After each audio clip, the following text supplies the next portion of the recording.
Good afternoon, good morning, depending on where you are. This is Doug Cluck from NOAA. We will be starting the presentation here in about 60 seconds. So just hold on, and we'll be right back.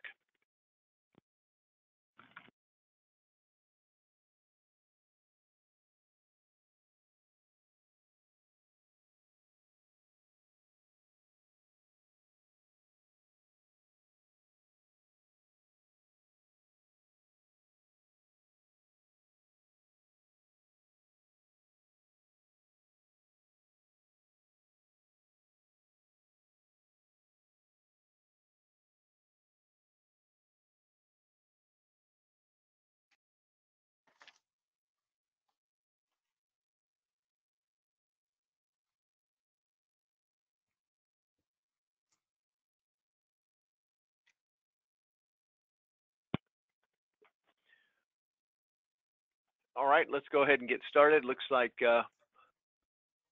most of the folks that are going to get on are on. So welcome to yet another webinar from this office, I guess. Adam Smith is going to be our speaker today. He's an applied climatologist at the National Centers for Environmental Information, where I also work. Adam is coming from North Carolina, Asheville, North Carolina, where the home office is, and he's going to be talking about, well, you can see right there, he's going to be talking about billion-dollar weather and climate disasters since about 1980, putting those in perspective, giving you some background, and then detailing a few of the new twists and angles and ways to get data and information on those types of disasters that's relatively new. So anyway, I'm going to turn it over to Adam. I'm going to record this, by the way, and the other thing I want to say is if you have any questions as we go through this, there is a question box. You can actually write stuff in. So use that, and we'll try to get to all the questions by the end of the at the end of the presentation, which will take 30 to 40 minutes or so. So on that note, Adam, I'll turn it over to you, and thank you very much. Thank you, Doug. Good morning, good afternoon to everyone as well. So yeah, as Doug mentioned, today I'll be talking about the U.S. billion-dollar weather and climate disasters over the last 4 decades plus. And really the impetus is to make everyone aware of the tools and the data we have, and to provide a variety of different people from different contexts a better understanding of U.S. disaster costs and how they vary over space and time and by hazard type. So here's a brief outline. First, we'll talk about setting up the context for why we even do this work. Talking about the public and private data sources we use, what we're trying to measure, what we're not trying to measure. Third section and the fourth section really is the meat of the presentation, regarding briefly looking at 2019, but also 2020, the disasters that have happened across the United States and the different ways you can analyze and look at the information. And finally, some new tools that we've developed in the last several months that also help people to understand complex or cascading risk type disasters that happen over the same time space frame, which of course are more challenging to deal with. So we have some more tools for that as well. So at NOAA's National Centers for Environmental Information, I'm with the Center for Weather and Climate. And since 1950, we've been basically the nation's scorekeeper regarding different trends and anomalies, making hundreds of different products and services after we ingest and quality control and produce tools and services from the data. But also as part of this broad scope of responsibility, we have historically analyzed extreme weather and climate events, which we call U.S. billion-dollar weather and climate disasters. And of course, $1 billion is clearly an arbitrary threshold, but it's important to note that it just so happens that $1 billion is a useful baseline to view these hazards and these extremes from. If you look at the bottom of the slide, you'll see from 1980 through 2000, the first 20 years of our period of record, these billion-dollar disasters were about 75% of the full cost distribution for all different U.S. hazards, weather and climate-related hazards, at all scales and all loss levels. But as you can see, that percentage increases over the ensuing decades. It was about 80% from 1980 through 2010. and about 85%, actually it's more like 87% today over the last 41 years. Roughly 1.75 trillion of 2.05 trillion in US direct total losses. Now, there are some reasons for that, of course. Exposure, we have more stuff, more people live in harm's way. We have more vulnerability where we build, how we build. And of course, climate change is impacting some of these events, such as, we have longer western wildfire seasons. We have enhanced precipitation, particularly in the central and in eastern states, with a warmer atmosphere that holds more water. And of course, what we're concerned about also this fall in 2020 is hurricane season. With the lack of wind shear and warm sea surface temperatures, it seems that those in the know that do the hurricane forecasting and modeling really are expecting a strong year. And in fact, we're already at a record start regarding named storms. So anyway, we're trying to capture some of the context and nuance around all of these extremes. So on the left, those are the different disaster types we focus on, because there are clearly many different ways you could go about analyzing extremes and risk and hazards. So, severe weather, tornadoes, hail, straight line thunderstorm wind damage. We look at wildfires. We look at non-tropical inland floods like, we had all over the central United States in 2019. Look at droughts, and even droughts and heat waves, which they're not always coupled. Snowstorms, blizzards, nor'easters, of course, really affecting northeastern states in particular. And of course, hurricanes, tropical cyclones. What we do not look at is geophysical events such as earthquakes, tsunamis, mudslides, things like that. Perhaps in the future we could incorporate that as well. Now, the center section of the slide shows what we're focusing on in the green box. That's, and I'll get into this more in the next slide. The green box is where we focus our analysis. The blue and the purple boxes are where we do not focus our analysis due to either lack of data or too much heterogeneity in the data. So here is what I'm talking about. So effectively, over the last several decades, we've made partnerships with those in the private sector, the insurance and reinsurance industry, and coupled some of the best private sector data with some of the best public sector data. So the X's in this table denote the intersection between the different 7 hazard types at the top of the table versus the different public and private sector data sources on the left column of the table. And these are just our core data sources. We also have supplemental data that accompany these data. I just didn't have room to put all that. But really, this shows a lot of the core data. Of course, property claim service, which is kind of a gold standard in the United States regarding property insurance claims for residential, commercial, and auto for many different hazards. Of course, FEMA has great data for their National Flood Insurance Program as far as the outputs and where those paid claims were, what flood zones. Also, the FEMA Presidential Disaster Declaration is more contextual, but we look at that as well.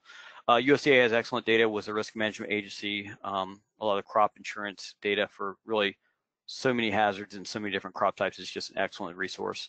The National Interagency Fire Center in Boise, Idaho is excellent for wildfires. It's really the go-to. The Energy Information Administration, we use data from them for things like damage in the Gulf to offshore energy platforms, such as oil rigs. A lot of that damage happened in 2005 with Hurricane Rita, Hurricane Katrina.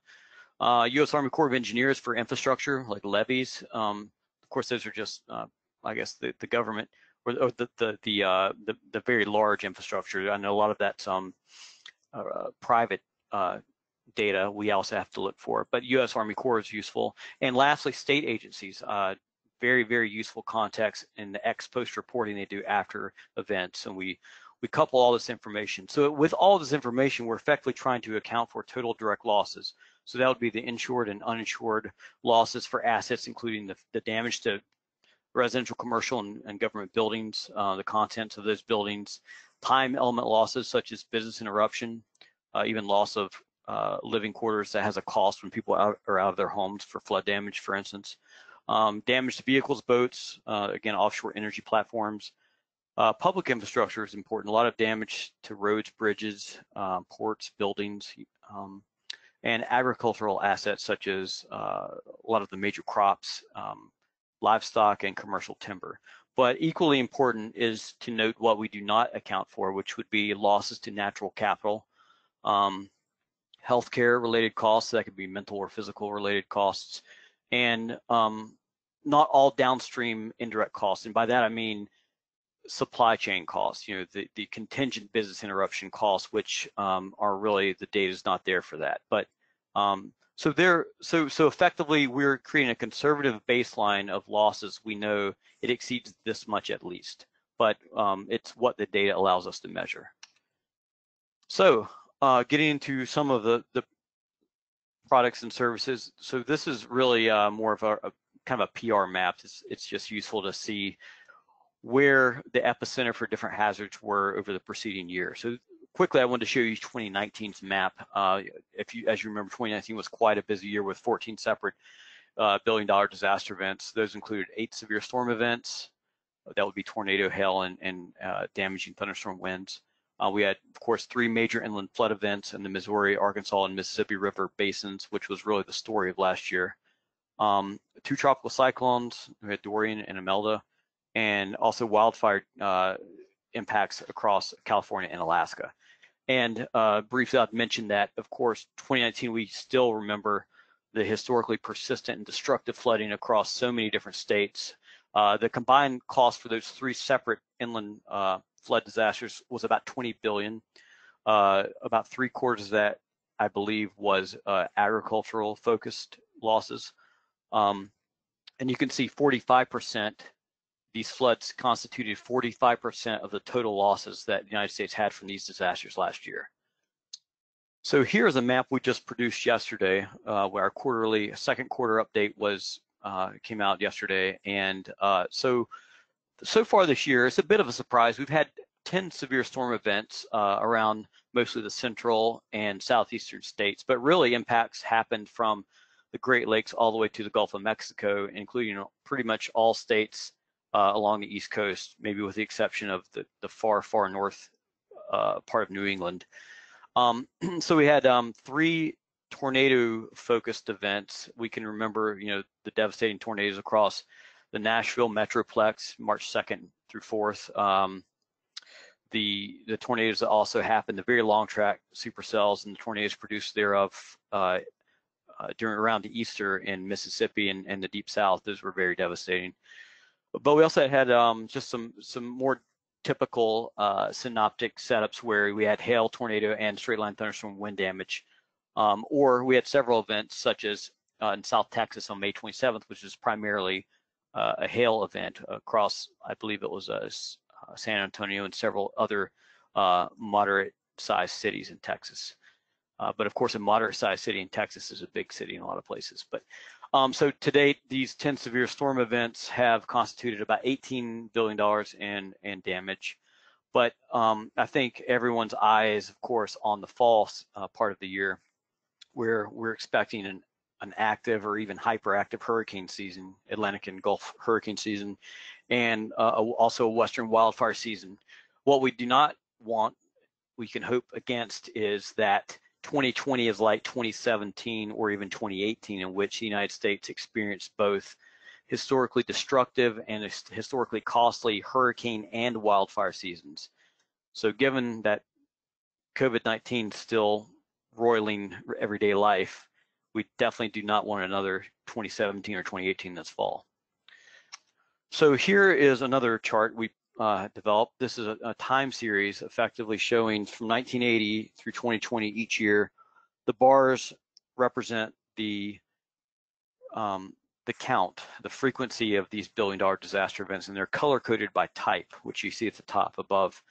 The black line is the 5-year average cost for the United States, and then the red line is the annual cost with confidence intervals.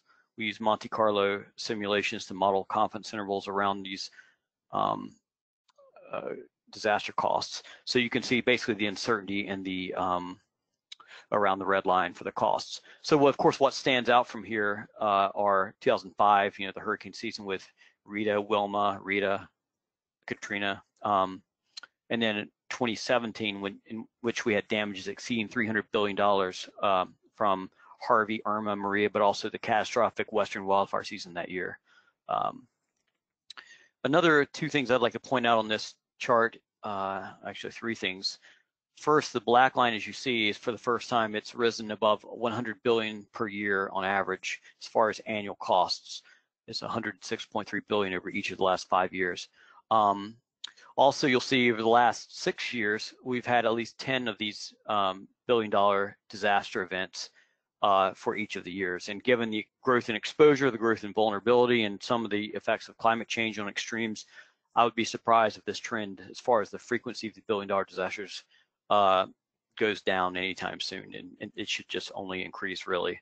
But from more of a climate perspective, also I'd like to highlight this. If you look at the dark blue parts of the bar, those are non-tropical, non-hurricane inland flood events. And what you'll see is from 2010 really through 2019, a lot more of those inland flood billion-dollar disasters than we ever had in the last 40 plus years. In fact, I believe the last decade from 2010 through 2019 had more of these inland flood billion-dollar disasters than the preceding 3 decades combined. That would be from 1980 through 2009. So that is some growth and some exposure being shown there, but I think that more so it's what science shows about the warming atmosphere and holding more precipitation and the likelihood over space and time of more heavy rain events.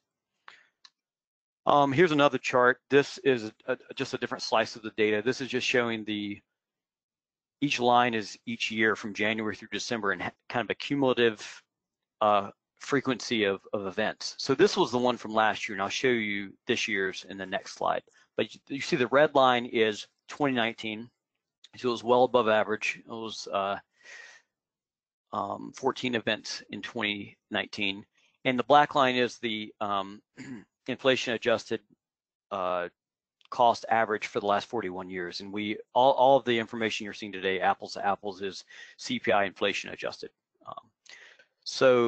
And you can see that the years that had the highest frequency of events were 2017, which I've mentioned with the hurricanes, the flooding. Really, we had about everything that year. Also 2011, we had many different events regarding more inland flooding. We had a lot of tornado outbreaks. I believe that was the year of Joplin, and also the tornado outbreak across Alabama in the southeast. Drought and wildfire, also kind of a persistent western hazard. And 2016 was a high year as well. So we'll see what happens for the remainder of 2020, which is what we see in this slide. This is one of the slides we just updated yesterday. So now the red line represents this year, 2020. And you see again, we're at 10 events, which is well above average yet again. It's only really behind, was that 2017. But I think that the real hazard is, of course, what may happen during hurricane season or wildfire season. That's what we have to really be focused on. So again, these 10 severe storm events were a combination of tornado, hail, and high wind damage. But I think the next several slides actually are more useful to perhaps most people who are listening today.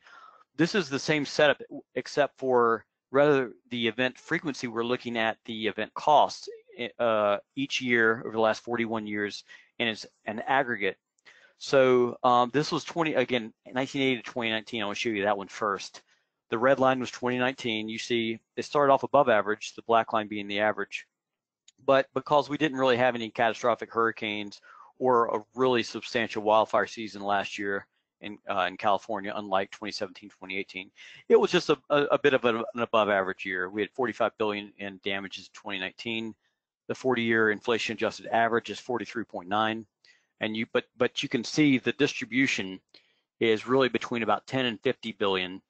But the outliers are what most people, of course, are concerned about. So the outliers being 2017, we had in excess of $315 billion. 2005, again, in excess of $225 billion.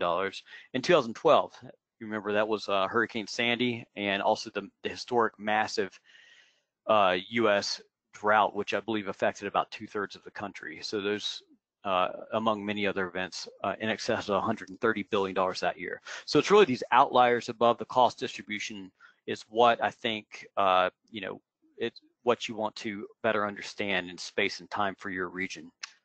And here's, again, another chart we updated just yesterday. Now the red line is 2020. Black line is still the average. So again, like last year, we're starting off above average, but what happens in the second half of the year is yet to be seen. Hopefully, again, it's not a repeat of some of the historically damaging years we've had in recent past. Let's see. Okay, so now we're starting to get into some of the state examples. And I know Doug wanted me to talk about some of our newer products. And so far, we've just looked at kind of a macro scale view of the United States, but all these different charts and graphs and tables you can actually look at for any state, any climate division, any territory, even a hazard region. We've defined it in many different ways so you can slice and dice the data. So what we're looking at here is the same product we just saw for the United States, but for Oklahoma. So this was, again, another chart we updated yesterday. So for the last 41 years, you see all the lines represent different years for Oklahoma. We've highlighted really the years that stand out, and including the present year and the average. Oklahoma's top 3 most costly years really result from, at least from 1980, they result from drought, from inland floods, and from severe storms. I think that's not a surprise to anyone. And then the top 3 costly years would be 2010, we had 3.3 billion damage in Oklahoma, 2013, 3 billion, and 2012, 2.7 billion. And the annual average loss for all of these, for Oklahoma for the last 4 decades was about 0.7 billion. So you can see the kind of the multiple versus the average versus the outliers. So that's just one example.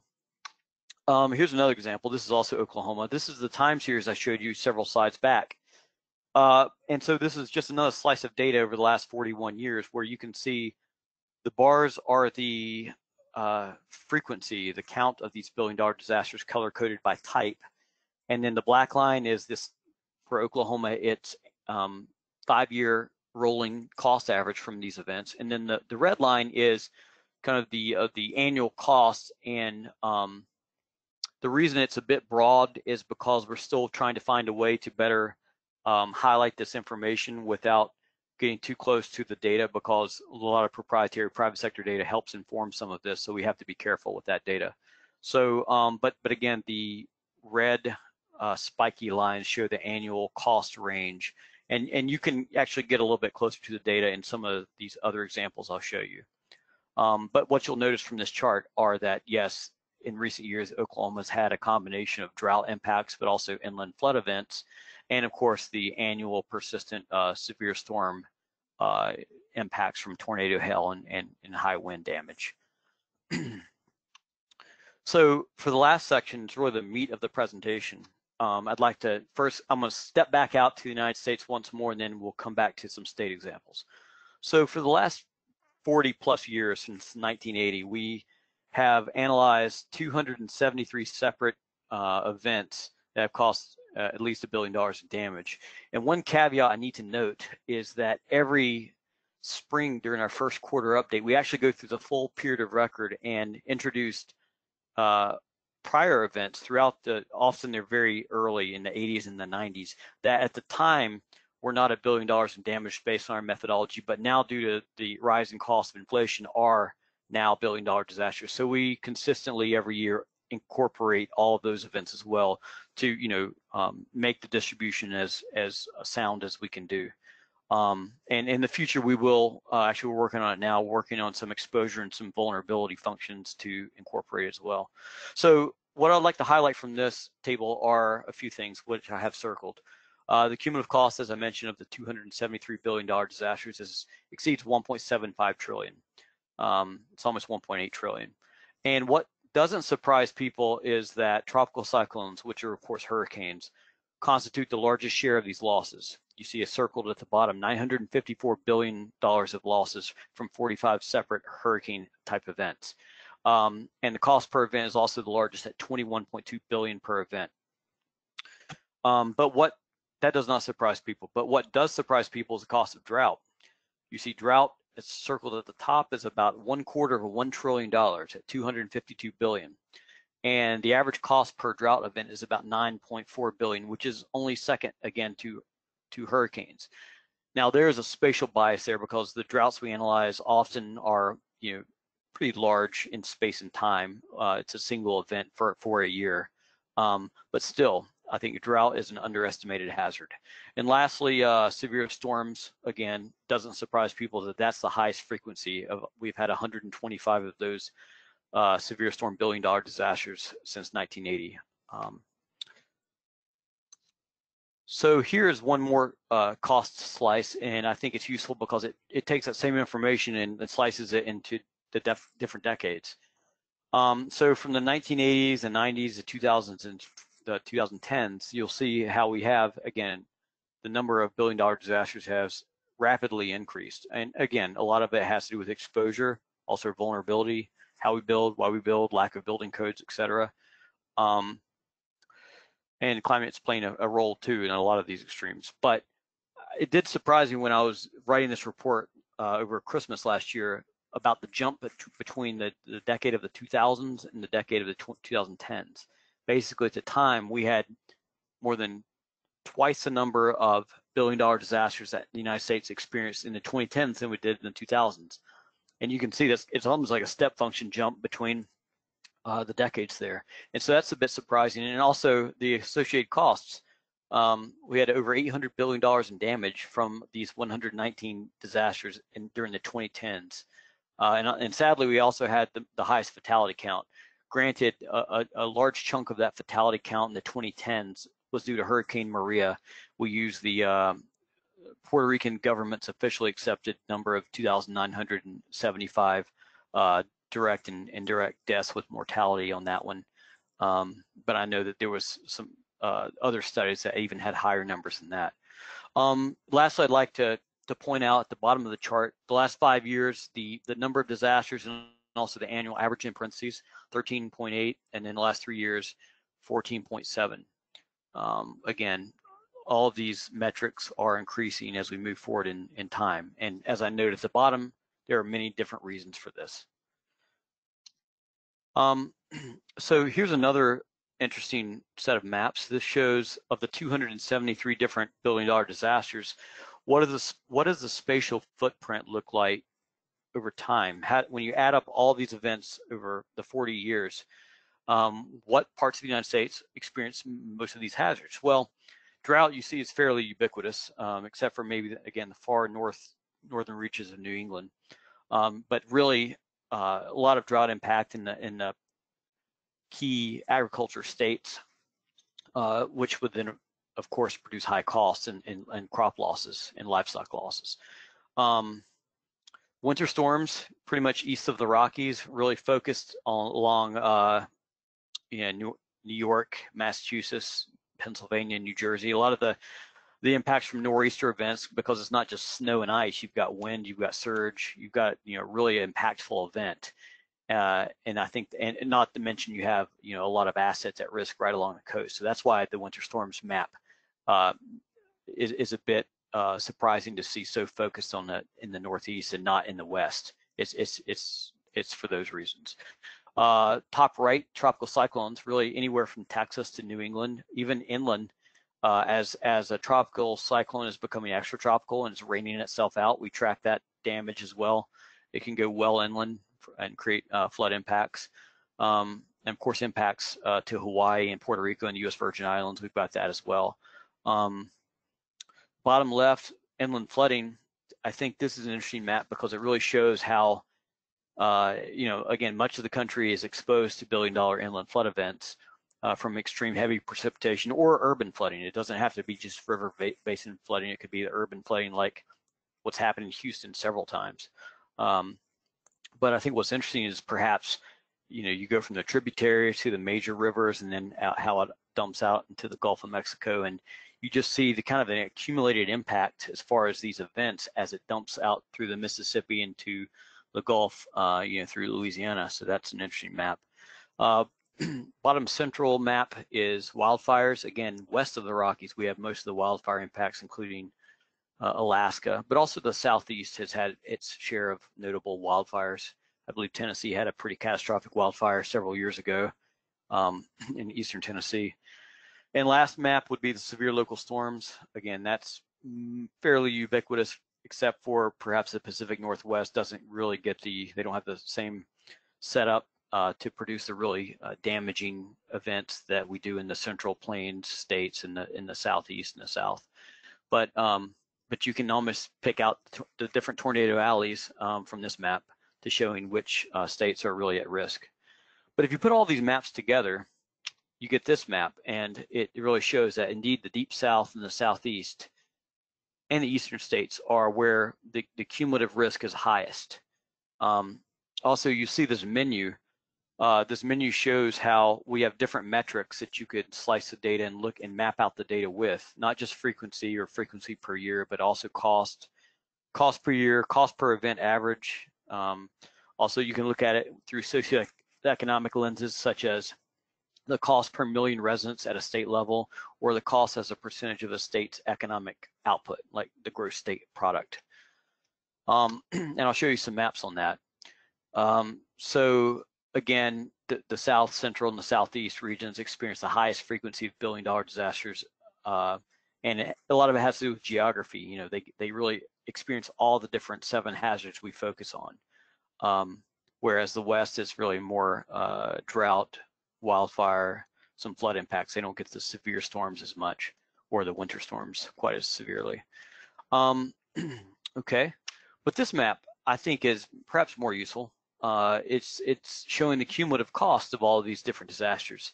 And what you'll see is Texas and Florida really stand out. Texas has damage approaching 275 billion in cumulative losses. Florida is, I think, 235 or 240 billion.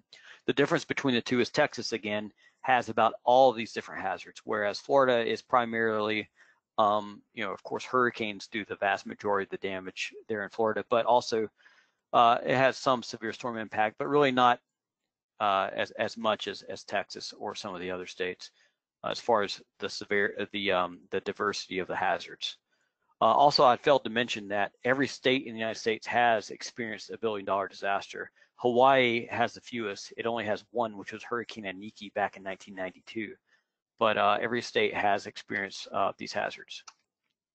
Here's the current one version of the current map we put out yesterday. This is showing the cumulative cost from the 10 different billion-dollar disasters so far this year. And you see, again, Texas, Tennessee, and Missouri really are leading in a bad way. They have the most damage so far from these events.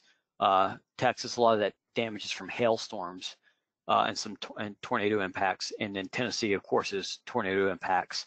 And anyway, this is just an example of some maps that you can look at in greater detail. You can even look at each of the individual events themselves across any of the different data metrics and look at the data and download the data as well. I find this map interesting. This was from last year in 2019, and this is looking through a different data lens at the damage in 2019 versus the state's GSP, their economic output. And what we see from the flooding is that South Dakota and Nebraska really had the biggest impacts relative to the share of their economic output. And, you know, those are pretty agrarian states, and the floods primarily really had some substantial impacts. So I think it's maps like these in contexts like this that's perhaps more useful to decision makers to understand really the scale and the challenge that these different hazards and these different disasters pose to a state economy or a regional economy. And so here's yet another example. This is a screenshot from the website, and you could see how on the right, you could literally look at any of these maps for any different data lens, and you can look at a specific hazard. And I think that's perhaps most useful as opposed to just looking at a whole year. So you can do that on the website as well. So let's get in closing out. Here are some of the newer tools, and I'll give you some additional examples I think I've got in here. This chart shows basically for the United States over the last 40 years the temporal duration of these different hazards. So basically it shows a way to understand the long-term frequency, the climatology of these extremes for different regions. And because, of course, as I mentioned several times throughout the talk, different parts of the United States, of course, have different mixes of hazards they have to be aware of and have to plan to. try to mitigate against. So you can see for the United States, what we just came through, March, April, May, June, the green events are the severe convective storm, the tornado, hail, and straight line thunderstorm wind damage events. We also see the deep blue as the inland flood events, which are more pronounced in the spring. Luckily, in 2020, it didn't turn out as badly as 2019 did, so that's one good thing at least.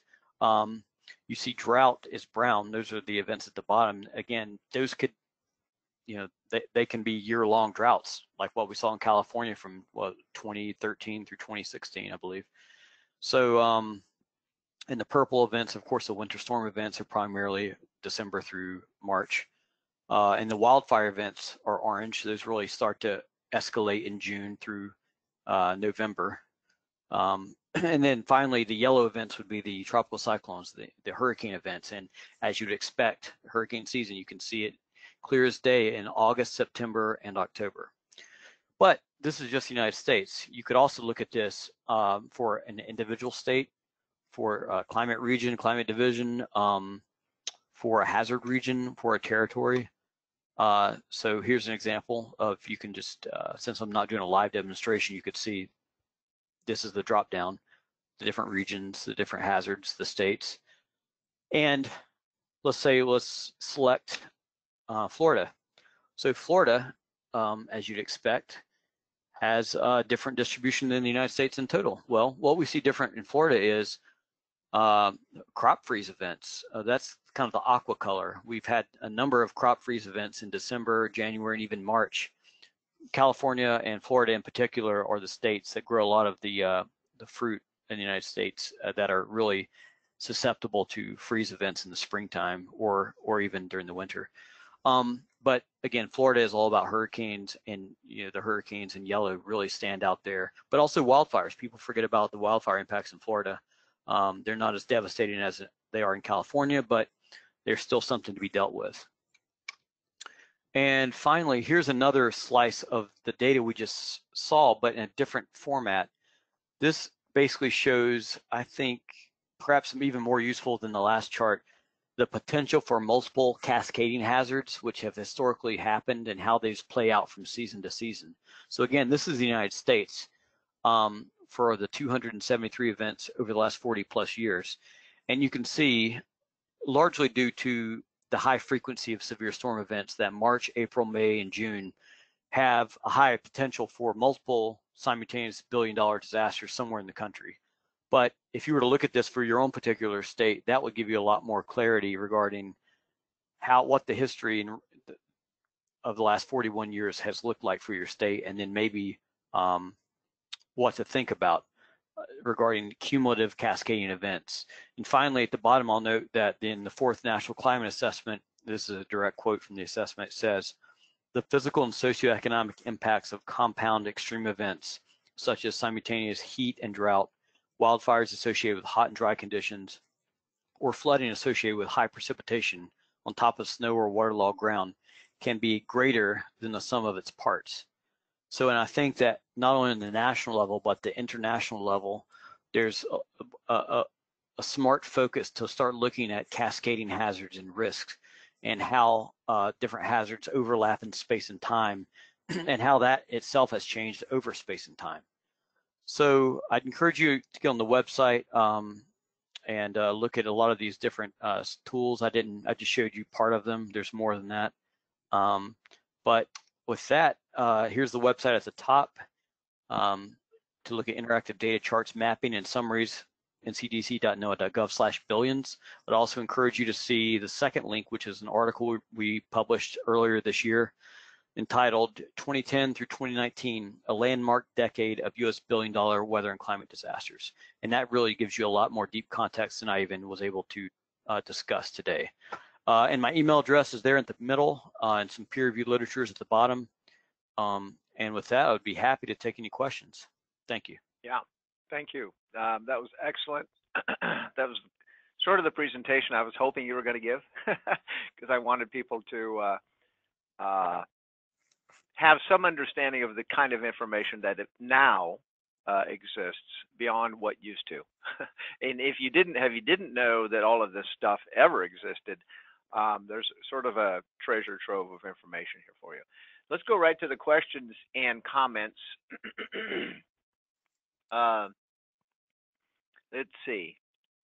Okay, so hi Jay Breidenbach, nice to hear from you. The question is, how often do you update that main slide for billion-dollar weather and climate disasters? And I'm guessing, Jay, you mean the national map of all that stuff.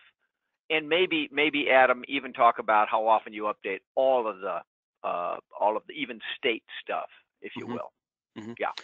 Yeah, good question. So we this map and really all of the charts and graphs I showed today and many more I did not show today, it's a quarterly product. So in early January, early April, early July, and early October every year, we update all of this information, even down to the state level. We also have a lot of data files. I didn't put the links on those into the slides, but we have many different data files in many different formats. You can grab the data yourself based on what you're interested in. And all of those data files are updated again quarterly, so every 3 months. And even NCEI, also these are in the archive. So you can either get them from the website or you can even just go to the NCEI archive. The difference is the archive doesn't have quite the depth of data that the website itself has. Yeah. And Adam, I hate to throw 100 people at you all at once, but are you would you be the best focus for getting that, if you will, raw data or finding out where those things are? Yes, that would be me. Yes. Everyone, just wait a couple days. Yeah. All right. Yeah, and I've noticed the same thing. Jay is pointing out that sometimes we're looking for the most up-to-date stuff, and we go to the website, and it's, we know there's a $1 billion disaster. It's not on there. Anyway, I guess if you say you're doing it quarterly, and by the way, one thing Adam I think likes is if you're pretty sure you're having hundreds of millions of dollars of damage done, data from your backyard in terms of media reports. I don't know, Adam, maybe I'm speaking out of turn here, but that kind of information is pretty valuable to you. So if you're a NOAA office or a FEMA office or something like that, do you want that kind of information sent to you, Adam? Sure. Yeah, information, as long as it's high quality, reasonable information, is always good to have. There's actually one good reason we only do this on a quarterly basis and do not do it, let's say, on a monthly basis. Is for the simple fact about the data latency. That's like the time lag between data updates regarding all the different public and private data streams we have. They're all on different platforms and different update cycles.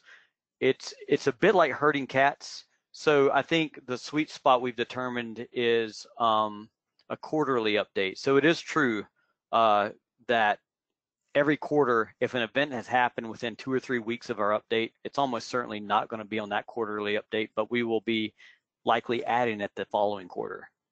Right. I'm going to move on through here because we have some really good questions and points here. To avoid skewness, thank you, Victor.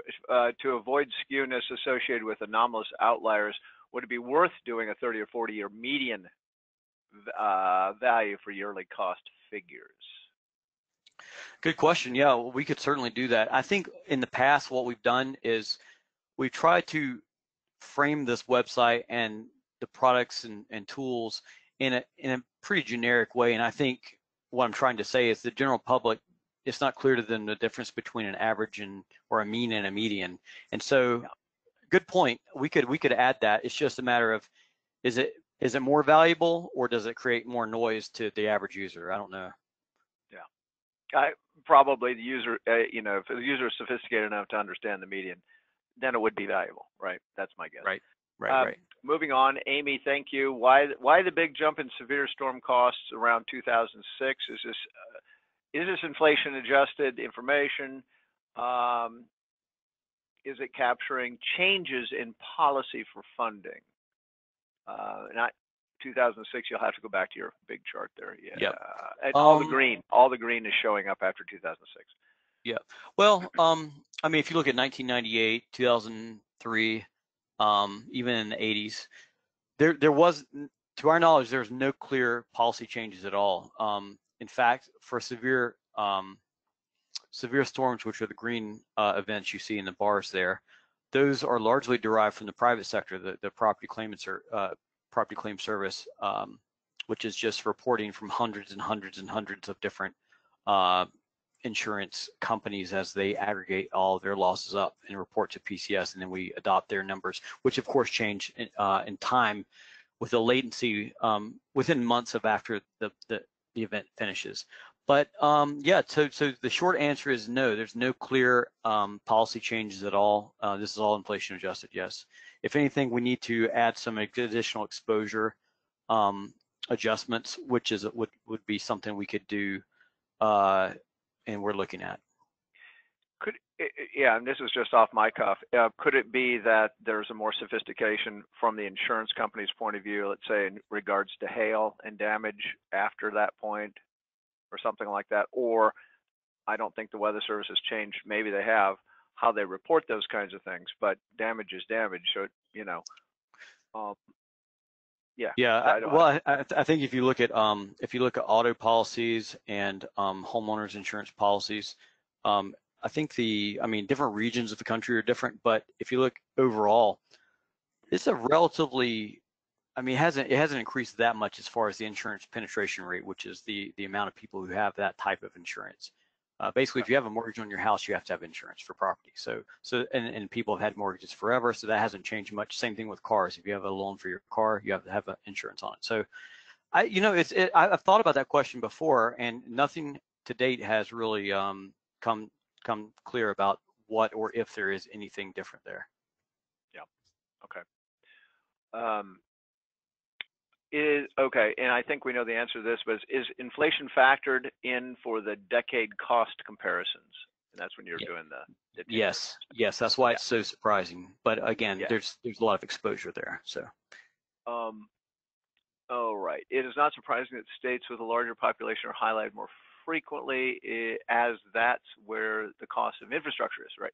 Have you considered looking at population-based metrics? And I think you did do this a little bit, such as cost per capita or something to that degree. Could this be highlighted? This could highlight the states that carry the highest cost per citizen. And I think you did show a graphic along those lines, right? Yes, we have that. That's one of the, I think, 8 different data drop-down metrics we've got in the mapping section. So you can look at it. What we do is we look at it per 1 million residences, or per 1 million people in the state. So that's how we look at that. Yeah, one thing I've always thought about is that, Texas, especially coastal areas, have a lot of infrastructure and such. And let's say places like Wyoming don't, and the exposure is a little less. So it takes quite a extreme event to reach $1 billion in Wyoming as opposed to Texas. Is that fair to say that? That would be fair to say, yes. But at the same time, a lot of these events, particularly the severe storm events, are really more of a multi-state event. As the convection sweeps across many states, and you've got a line of hurricanes or hail or wind. So yeah. Right. As long as it begins in Wyoming and then goes east. Okay. How do you quantify drought losses in agriculture when reduced yield by drought can sometimes lead to higher prices and profits for some? Yeah, excellent question. So for drought and crop loss, we took the more straightforward, simple analysis, because that can go both ways, and you don't want something that's that flexible, because then it's not apples to apples over time. So going back in time, USDA's Risk Management Agency has crop insurance payouts for all states, all counties, I think over 100 different crop types for more than 2 dozen hazard types. And so we take that, and we also take their other data file, which is the crop insurance participation rate. And basically, one of the first transformations is taking the reciprocal of the insurance penetration rate for that state, that crop type, that hazard, and we scale it up. But of course, you also have to look at things like what happened last year in 2019, where you had crops that were not even planted. You had, millions and millions of acres that were not even planted. So there's a lot of nuance in how to calculate crop loss. I don't think there's actually a right way to do it. It just depends on what your question is. Curious is there any way of breaking up the wildfires into individual fires instead of grouping them into one big event, especially with some of the individual fire costs clearly off the charts? A great question. We've thought about that many times. For example, I think it was 2008, maybe the first time when we had multiple billion-dollar disaster events in California, but also it happened in 2017, 2018. But I think the rationale, and we could always change this in the future, but the rationale was, since we treat both drought or drought/heat wave and wildfire events as kind of a regional scale, seasonal scale event, and it's almost like it has more of a climatological entity, it's a thing. We basically, the short answer is, since we wanted to treat drought as a single drought event, we wanted to also treat the wildfire season as a single mega event in a sense. But I agree that does obfuscate some of the nuance in the data, and it's something I perhaps should look at again. Right. Okay. Talking about, this is a great site to indirectly address risk and communicate risk. Any thoughts on how we can use these data to help inform states, at a minimum, to build resiliency plans and programs, which ties in with NOAA ready response and resiliency stuff? Yeah. Yeah, I think just getting down to the state level, a lot of these different tools and charts and tables, because I was only able to really gloss over a lot of that, but you can get into that yourself. I think a lot of the different tools we've provided help to put into a report or to maybe assess a policy or a change in policy. It's just more, it's another piece to the larger puzzle. It's not the answer, it's a helpful piece to the puzzle. Right, and I will say from personal experience, I get asked quite often by anything from city, county, tribe, state, fed group to tell them what their risk, not necessarily what the risk is, but what are we seeing in terms of extremes and are things getting worse, all that kind of thing. This would be a great tool for that. It's a great tool for talking about a change in climate and such as well. Particularly if you can show state level information. So I see it. That's one reason we're giving you this presentation today. And I do notice that there are a number of state people on the call, which is fantastic, mostly from the north central part of the U.S. But this would be good, a good talk for a lot of different groups. Okay. Yeah, Victor's making a point about being at a local office, local weather service office. You have a hard time getting any sort of damage dollar damage numbers for events, especially hail. And so he's wondering if your hail dollar estimates, how they're broken down by county, city. Is there any way that, is there any way we can use your numbers for our entries in storm data, except I know yours come much later? Are you able to share those breakdowns with let's say, internally with other NOAA entities? I understand why Victor's saying that, but I'm wondering how touchy that information is. Yeah, the short answer is, unfortunately, due to data granularity issues, not only geographically, but also by hazard type, and also the proprietary issues, we could not share it. But if you had a general question, we could help.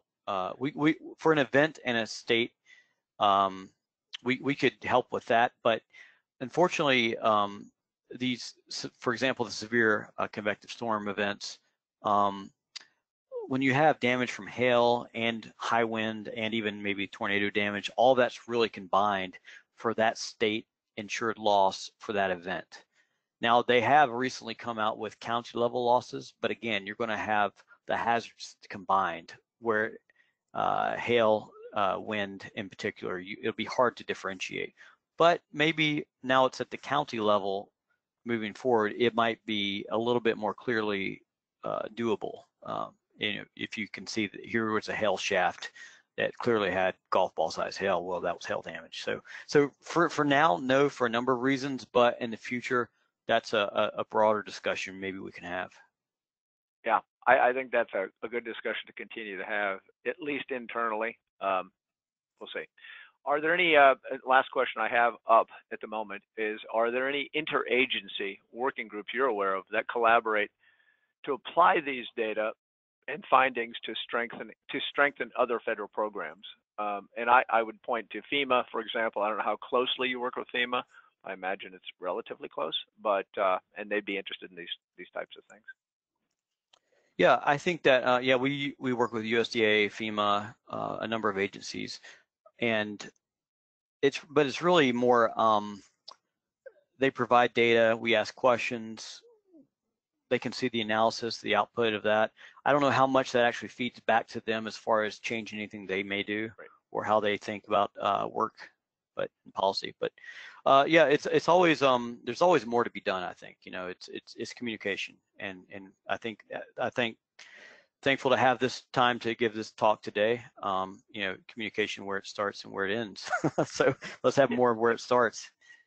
And we've got 3 minutes, and I'll just simply say on the interagency work group thing, I would say yes, and a lot of what Adam has presented today is relatively new. Another reason we wanted to do this, especially down to the state level and breaking it down into different ways that they have. So I think we need to think about that as either NOAA people being part of an interagency group, or even outside groups using this information for planning and, as you say, resilience and adaptation, all that stuff. So yeah, I can see a lot of uses for this. Mm-hmm. Yep. Oh, one more question here before we go. How is NCEI accounting for the changes over time in how we calculate billion-dollar disasters? Changing the calculation metric can appear to be government manipulating the data and sowing distrust in science. So any comment on that? There's no change in the data, no manipulation. I'm not sure what that question is referring to, but yeah, so I mean, at the end of the day, for any product or service, you want it to be as homogeneous and as consistent as possible. So I'm guessing she's talking about how you go back and look at the 80s and the 90s and say, okay, this didn't qualify as an event, now it does, mm-hmm, and your CPI adjusting it. I mean, right, that might be considered.